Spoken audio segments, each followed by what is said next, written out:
প্রিয় দর্শক, সবাইকে আমন্ত্রণ জানাচ্ছি বাংলা ভিশনের প্রতিদিন আয়োজন সংবাদ বিশ্লেষণধর্মী অনুষ্ঠান ফ্রন্ট পেজে। সাথে আছি আমি ইমরুল কায়েস। প্রিয় দর্শক, আজ আলোচনার জন্য স্টুডিওতে আমার সঙ্গে রয়েছেন প্রফেসর ডক্টর সাইফুল ইসলাম, সাবেক চেয়ারম্যান, থিয়েটার অ্যান্ড পারফরমেন্স। আপনাকে স্বাগত জানাচ্ছি। আপনাকে ধন্যবাদ। প্রিয় দর্শক, চলুন দেখে আসি আজকের প্রধান শিরোনাম এবং অন্যান্য সংবাদের গুরুত্বপূর্ণ সংবাদগুলো।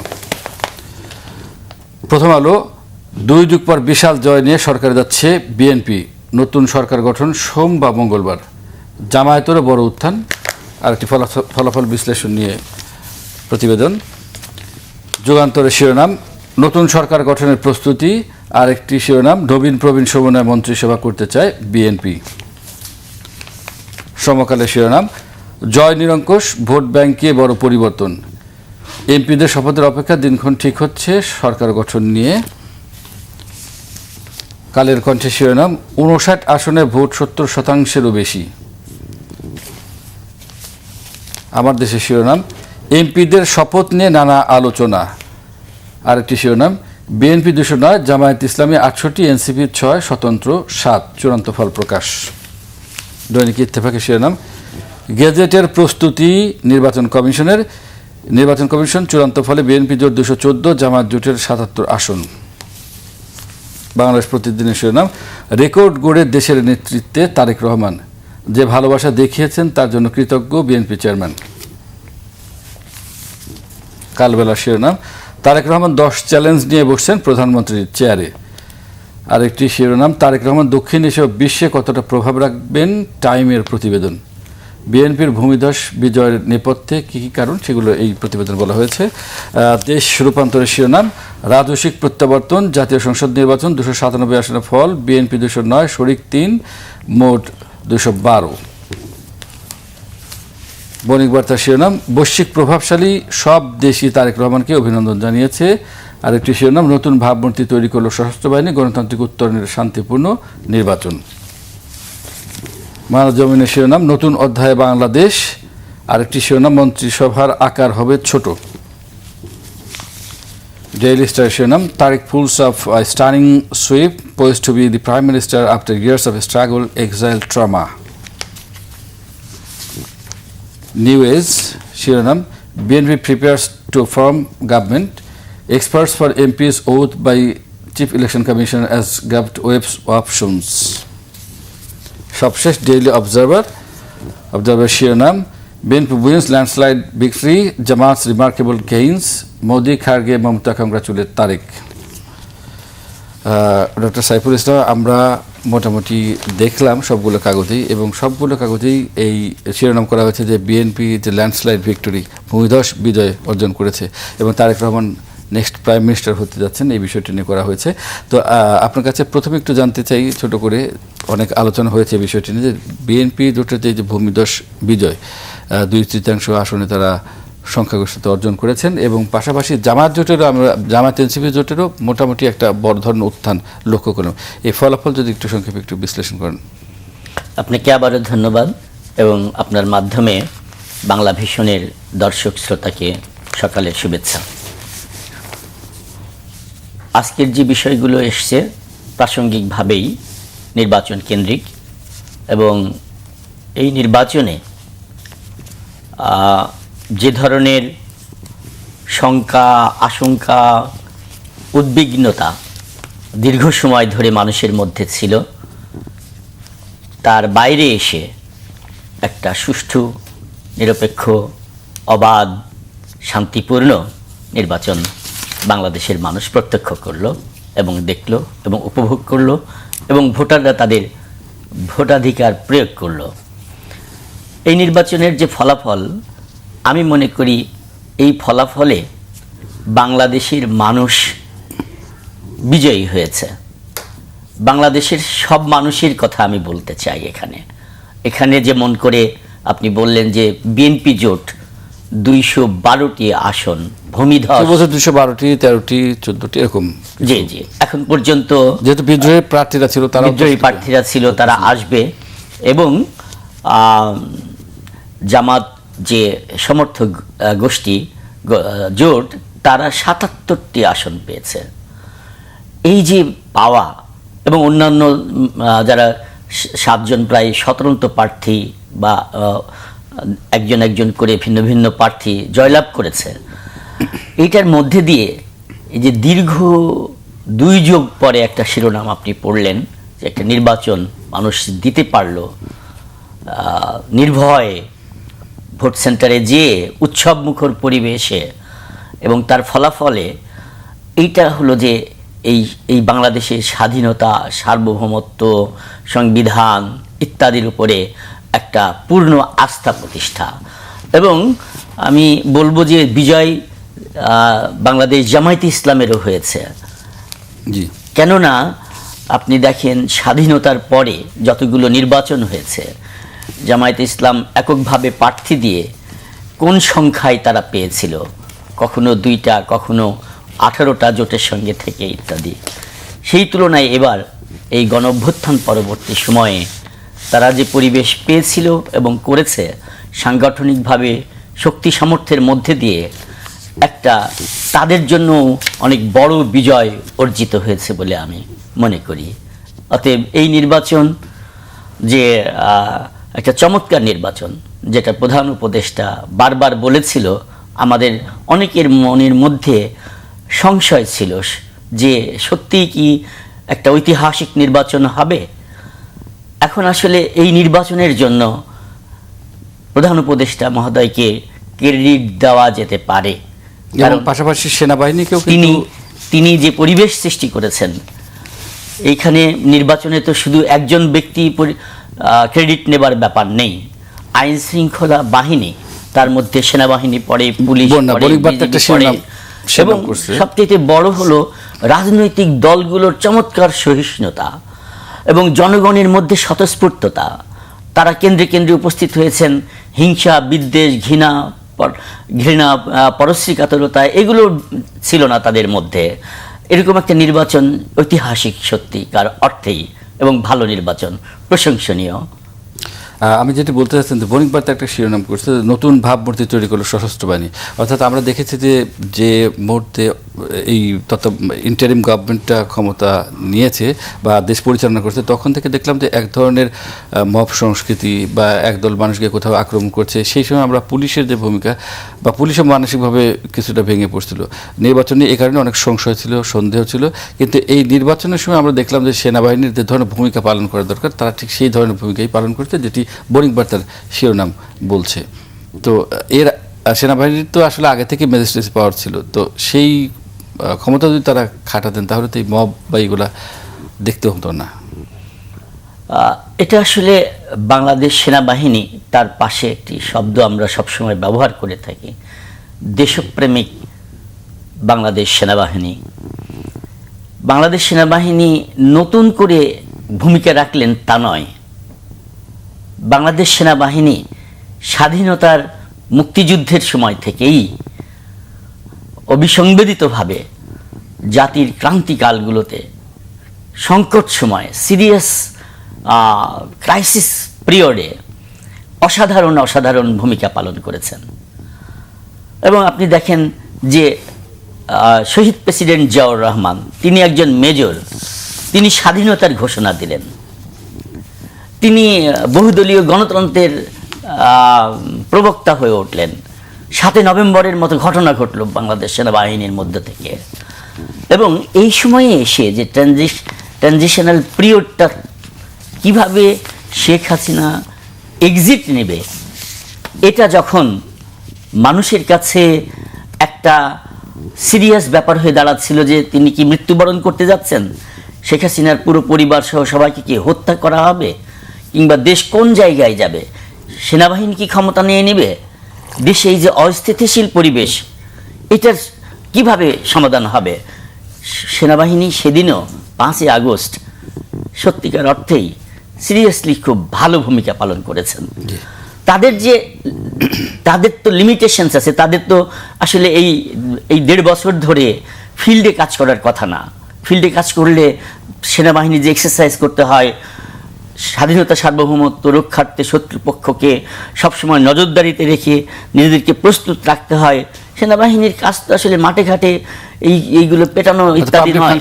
কিন্তু ম্যাজিস্ট্রেসি পাওয়ার নিয়ে তারা রেখে থেকেছে এবং সংযত সীমার মধ্যে একটা ডেমোক্রেটিক প্রসেসকে এগিয়ে নেওয়ার জন্য এবং এরকম একটা সুষ্ঠু নির্বাচন হওয়ানোর জন্য তারা যে ভূমিকা নিয়েছে এটার কৃতিত্বের দাবিদার সেনাবাহিনী। এটা নতুন বিষয় নয়। জি। সেনাবাহিনী সবসময় আমাদের দেশের জন্য একটা স্বস্তিদায়ক ব্যাপার, এবং মানে আমাদের ত্রাণকর্তা তো মহান সৃষ্টিকর্তা আল্লাহ, কিন্তু সংকট সময়ে তারা আমাদের ত্রাণকর্তা হিসেবে আবির্ভূত হয়েছে। তাদেরকে ধন্যবাদ এবং কৃতজ্ঞতা। আরেকটি শিরোনাম ডেইলি স্টার করেছে যে poised to be the prime minister after years of struggle, exile, trauma. অর্থাৎ গত 16-17 বছর তারেক রহমান তিনি লন্ডনে নির্বাসিতই ছিলেন এক প্রকার বলা চলে, এবং তাকে ফিরতে দেওয়া হয়নি, এবং সেই সরকারের আমলে তাকে নানান ধরনের আজে বাজে কথা বলা হয়েছে, মামলা দেওয়া হয়েছে, ফিরতে না দেওয়ার জন্য যত প্রকার ব্যবস্থা গ্রহণ করার দরকার করেছে। তো সেটি আসলে এই রিপোর্টটিতে বলছে যে এত বছর পরে এই যে একটা ট্রমার মধ্যে থেকে তার আশাটা হলো, এবং দেশ রূপান্তর বলছে যে এটা রাজস্বিক একটা প্রত্যাবর্তন। তো এই যে তিনি ফিরে আসলেন এবং আসার পরে অল্প কিছুদিনের মধ্যেই মানে প্রাইম মিনিস্টার হচ্ছেন, একটা বিশাল জয় তিনি লাভ করলেন। এই ব্যাপারটাকে আপনি কিভাবে দেখছেন? এটা দুঃখজনক যে আমরা লক্ষ্য করেছিলাম 2006 সাল পরবর্তীতে তারেক রহমানের ওপরে যে নির্যাতন শারীরিকভাবে করা হলো, এবং মানসিকভাবে, শারীরিক কারণে হলেই মানসিকভাবে ট্রমার মধ্যে মানুষ পড়ে, এবং পরবর্তী সময় তার মার প্রতি যে অবিচার করা হলো, এই দেশের সবথেকে জননন্দিত নেত্রী, জনপ্রিয় নেত্রী, যিনি মাদার অফ ডেমোক্রেসি উপাধিতে ভূষিত হয়েছেন, যিনি আপসীন নেত্রী হিসেবে বিবেচিত হয়েছেন, দেশনেত্রী হিসেবে বিবেচিত হয়েছেন, তার উপরে যে নির্যাতনটা, একটা মায়ের প্রতি যে আক্রমণ, এরপরে তার ভাই এইরকম সময়ে মৃত্যুবরণ করার কথা না, কিন্তু সেই মৃত্যুটাও অনাকাঙ্ক্ষিত মৃত্যু তাকে দেখতে হয়েছে।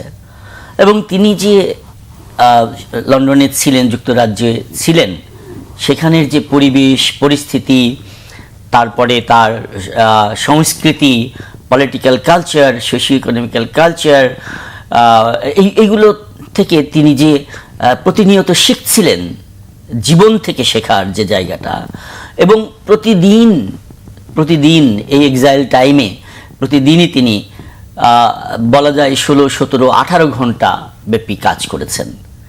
মানে আমি আপনাকে, এটা ব্যক্তিগত হতে পারে, কিন্তু আমি ওয়ারউইক ইউনিভার্সিটিতে 2 বছরের জন্য ভিজিটিং প্রফেসর হিসেবে ছিলাম। তো ওনার সঙ্গে আমি একদিন 2 ঘন্টার জন্য একটা রেস্টুরেন্টে কথা বলেছি। সেই কথার মধ্যে প্রতিটা শব্দ, মানে আমি বিস্ময়ের সঙ্গে লক্ষ্য করেছি যে তিনি দেশকে কি পরিমাণ ভালোবাসেন, দেশের প্রতিটা প্রান্তরে মানুষের সঙ্গে তার সংযোগ, প্রতিটা ইউনিয়নের, গ্রামের নেতাদের সঙ্গে তার সংযোগ, জেলার, বিভাগের, কি ঘটবে, কি ঘটানো হবে, কিভাবে কৌশল নির্ধারণ তিনি চিন্তা করছেন। তিনি চিন্তা করছেন দেশের অর্থনৈতিক বিষয়ে, তিনি চিন্তা করছেন দেশের স্বাস্থ্য বিষয়ে, তিনি চিন্তা করছেন, এবং অর্থনীতি। এবং আমি যেহেতু কালচার ওরিয়েন্টেড মানুষ, সংস্কৃতি নিয়ে, সংস্কৃতির বিকাশটা কিভাবে ঘটবে, লোকজ সংস্কৃতি, বাংলা ভাষার সংস্কৃতি ইত্যাদি বিষয়ে অসাধারণভাবে তিনি যেমন খুব ভালো শ্রোতা, তিনি খুব ভালো বলেন, অল্প সময়ে প্রমিত কথায় চমৎকার উপলব্ধি। তো তিনি যে ফিরে আসলেন, এই ফিরে আসাটা রাজস্বিক করে তুলেছে বাংলাদেশের জনগণ তাকে ভালোবেসে, কারণ তিনি এই আন্দোলনে একটা বিরাট নেতৃত্ব দিয়েছেন।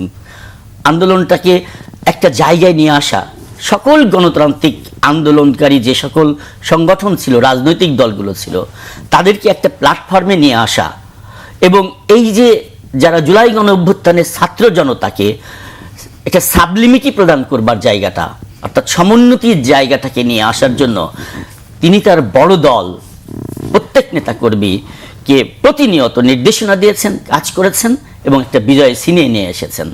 এবং তিনি যে এই বাংলাদেশের মানুষের, ইয়াং জেনারেশনের, এই বাংলাদেশের মানুষের নারীদের, এই বাংলাদেশের মানুষের কুলি মজুর তাঁতি আপামর জনসাধারণের পালস বুঝতে পেরেছেন, এখানকার প্রয়োজনটা কি বুঝতে পেরেছেন, এবং তার আঙ্গিকে তিনি তার বক্তব্য প্রদান করেছেন। প্রতি মুহূর্ত কাউকে কোনো আক্রমণ করে নয়, দেশে কি করতে হবে, একটা নিরাপদ বাংলাদেশ গড়ে তোলা, সবার আগে বাংলাদেশ প্রায়োরিটি দেওয়া, এই যে বক্তব্যগুলো এটা টাচি ক্যাচি হয়েছে মানুষের কাছে। এই যে বিজয়টা আজকে, এই বিজয়ের কিন্তু অন্যতম কারণ হলো এটি যে তিনি এইভাবে মানুষকে বুঝতে পেরেছেন, রিড করতে পেরেছেন এবং এগিয়ে নিতে পেরেছেন তার সংগঠনকে। এই জায়গায় আমার প্রশ্ন সেটি হচ্ছে যে তারেক রহমান ফিরে আসার পর থেকে এখন পর্যন্ত যে ধরনের বক্তব্য বিবৃতি দিচ্ছেন, মোটামুটি সবাই সেই বক্তব্য বিবৃতি পছন্দ করছেন এবং তিনি যে প্রতিশোধ পরায়ণ না, তিনি যে অন্যকে খারাপ কথা বলা, এই বিষয়গুলোতে যাচ্ছেন সেটি পছন্দ করছে। কিন্তু এই ধারাবাহিকতা বজায় থাকবে কিনা এটা নিয়েও কিন্তু মানুষের মধ্যে এক ধরনের আপনার কি বলে শঙ্কা বলবো না, এক ধরনের তাদের মধ্যে আশঙ্কা বা আছে যে ভবিষ্যতে এটা থাকবে কিনা বা এই নীতি বজায় থাকবে কিনা, এবং তার যে শিক্ষা সেই শিক্ষা বিএনপির তো সরকার গঠন করতে যাচ্ছে, অন্যান্য নেতৃবৃন্দের মধ্যে থাকবে কিনা। একটা দৃষ্টিভঙ্গি হলো ব্যক্তিগত, আরেকটা হলো নৈর্ব্যক্তিক এবং হলো জনসাধারণের দৃষ্টির মধ্যে দিয়ে দেখা।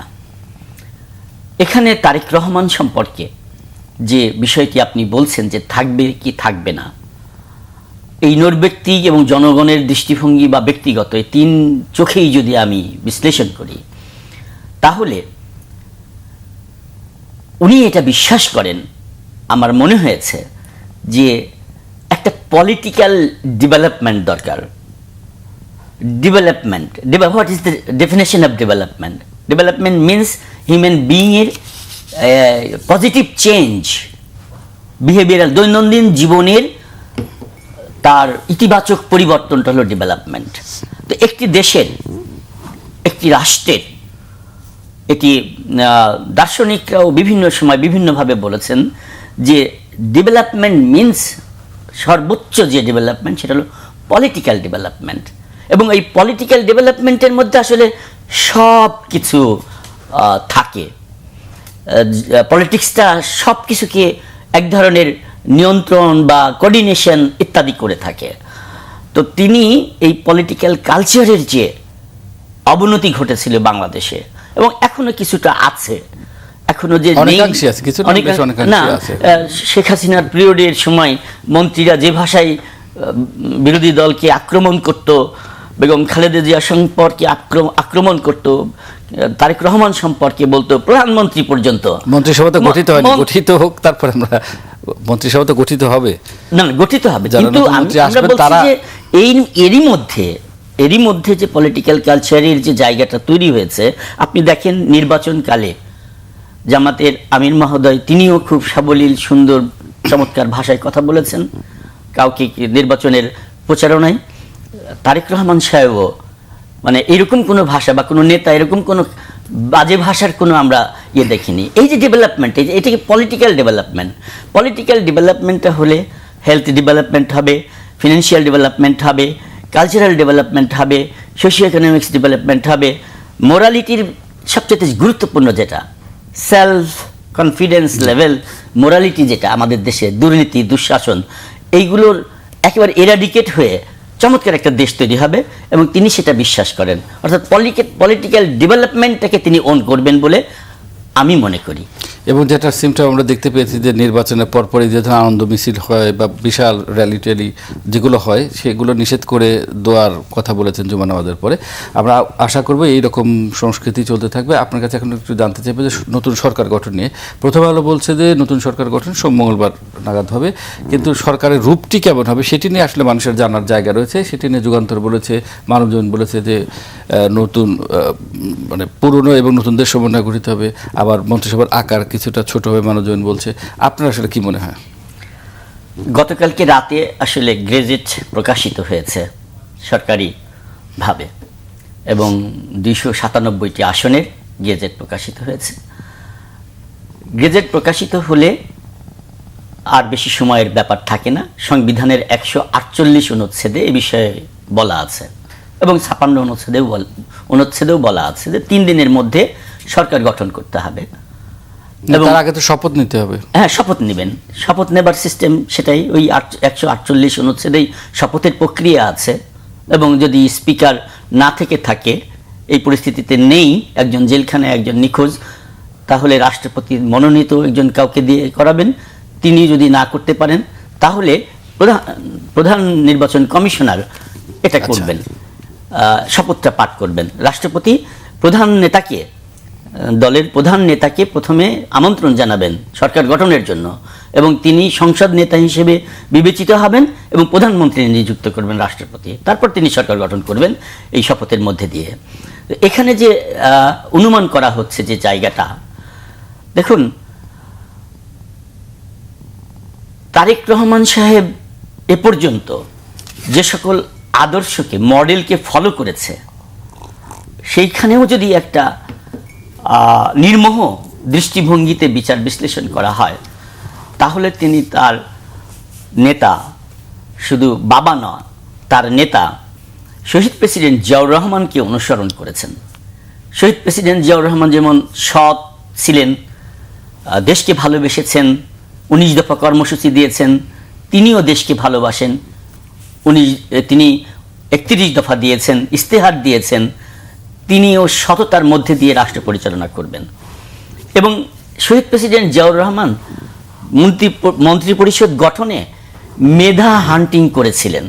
অনেক ক্ষেত্রে তিনি দেখেননি যে কোন দল করেন, হতে চাইনি এরকম লোককে জোর করে নিয়ে এসে বলছে যে আমার দল করতে হবে না আপনাকে, আমি আপনাকে পিক করছি, আপনি আপনার এই মেধাটা দেশের জন্য সার্ভ করেন প্লিজ। কিন্তু সেই বাস্তবতা কি এখন আছে? এখনো আছে এবং তিনি সেটা করবেন বলে বিশ্বাস করি। মেধা হান্টিং, ট্যালেন্ট হান্ট করবেন। ওনার অবজারভেশন পাওয়ার অনেক রিচ, আমরা বুঝতে পারি না।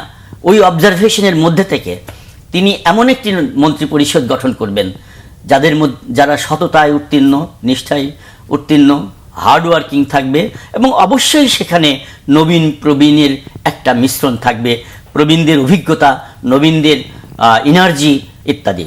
অর্থাৎ দুটো জায়গাকে শহীদ প্রেসিডেন্ট জিয়াউর রহমান গুরুত্ব দিয়েছিলেন। বিশেষজ্ঞ, এক্সপার্টিস, ওই বিষয়ে কে বিশেষজ্ঞ তাকে দিয়ে, কমিউনিকেশন পাওয়ারটা ওই নলেজ বেসড আছে কিনা। কারণ তারেক রহমান মেধাভিত্তিক একটা সমাজ ব্যবস্থা, রাষ্ট্র ব্যবস্থা গড়তে চান। দ্বিতীয় হলো যে হার্ড ওয়ার্কিং কিনা, অর্থাৎ পরিশ্রমী কিনা। এই দুটোর সমন্বয় তিনি ঘটিয়ে একটি মন্ত্রিপরিষদ করবেন, এটাই বিশ্বাস করি। এবং তারা 31 দফা বাস্তবায়ন করতে হবে। বিএনপির ঘোষিত হ্যাঁ ভোট জয় লাভ করেছে, সেটি বাস্তবায়ন বা সেটি জয়লাভ করার কারণে সংস্কার প্রস্তাবগুলো বাস্তবায়ন করতে হবে। এই কথাগুলো প্রথম আলো, যুগান্তর সহ অন্যান্য পত্রিকাও হেডলাইন করেছে।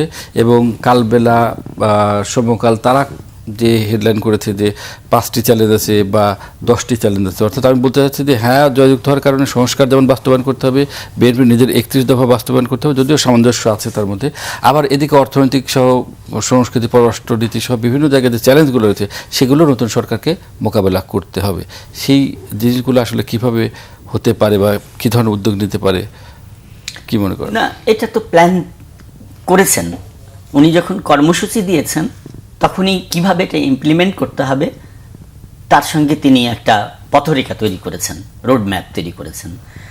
এবং তিনি যে এই যে সংস্কার ব্যাপারটা উনি চেয়েছেন বলে উনি নিজেও হাতে ভোট দিতে বলেছেন।